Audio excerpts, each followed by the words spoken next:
Hello and welcome to another thrilling episode of Great Film Crap Review. I had to think for a moment there to remember what I call it, and I've never noticed that little L on the bottom of my camera. How cool. So yes, usual thing, we went to a freebie viewing of a film last night.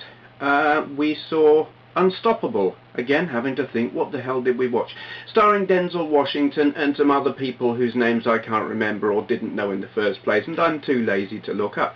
That's why it's called a crap review, because it's crap. But I can tell you the important things, like, is it any good? Well, it's interesting. And by that, what do I mean? Is it an interesting film? Yes, it is, and it's exciting is what it is. There are a lot of things wrong with this film, but that doesn't stop it being fun. Denzel Washington plays Denzel Washington, really. He always plays the same person. His name changes, but it is always Denzel Washington, and you either like him or you hate him, or like me, you started off not really liking him, but these days, now he's got older, he's really quite good. The other people are okay. There is the guy who played the brother of the guy in My Name is Earl, who typically plays someone who's really thick. And this really thick brother of My Name is Earl bloke jumps off of his train that he's driving. Now, I don't want to give the whole plot away, though.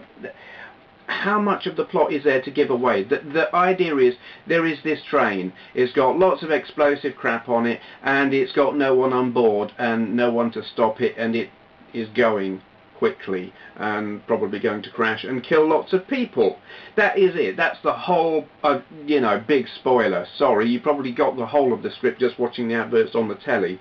But that is all there is to it. Train running away, going to kill people, other people trying to stop it. There. You don't need to watch the film now.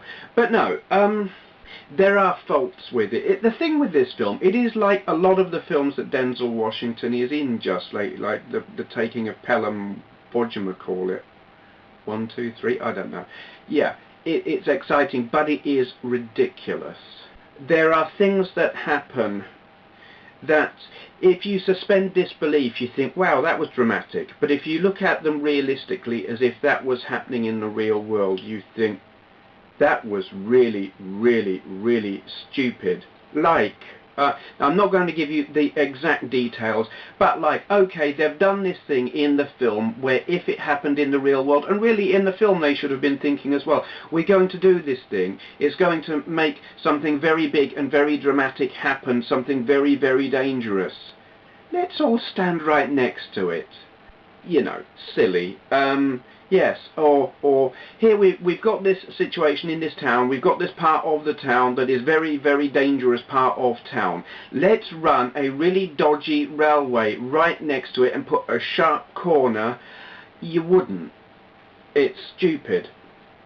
But you suspend your disbelief because it is really, really dramatic. It's well directed. I mean, the camera angles and footage and everything, you don't care that what you're watching is ridiculous, because it looks so damn good. There is also this thing that there are a lot of cliches. There is the corporate head honcho is an idiot thing. You get that. The head honcho in some corporation is always an asshole who only cares about the bottom line and doesn't care if he kills thousands of people. That's movie cliche, top dog. You expect it. So you get all of that. Everything about it is cliche, but it doesn't matter. It's fun. I think that the only aspect of it that really bugged me a bit, I mean, I accept that it's ridiculous, but do you remember Lord of the Rings? If you've seen Lord of the Rings, you will know what I'm talking about. They decide to walk all the way to Mordor to throw the ring into the volcano. And then at the end, the eagles come along and pick them up and fly them home, and you're left thinking, why didn't they just fly the bloody eagles there in the first place? Save all that hassle.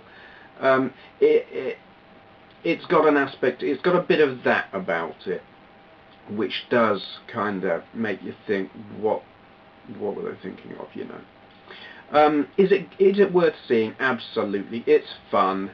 It's got its flaws. It's very flawed, but it doesn't matter. You're not looking for an Oscar-winning performance here. You're not looking for depth. If you're looking for depth, you're in the wrong movie theatre. You will not find any depth. You will find lots of action, lots of edge of your seat. The sound, the music is great. You don't notice the music unless you're actually thinking about it, and I was, because I tend to analyse the films as I watch them. The music is absolutely great. It pumps up the atmosphere, so again, you're on the edge of your seat. It's great. It does exactly what it's meant to do, and it does it very well. Just don't look for any kind of depth or realism or believability. It's like watching a Star Wars film. You know it's ridiculous, but you watch it anyway. There you go. Really crap review. Totally incoherent. Well worth watching film, if not well worth watching review. Yeah, okay, I'll shut up now. Thank you for watching.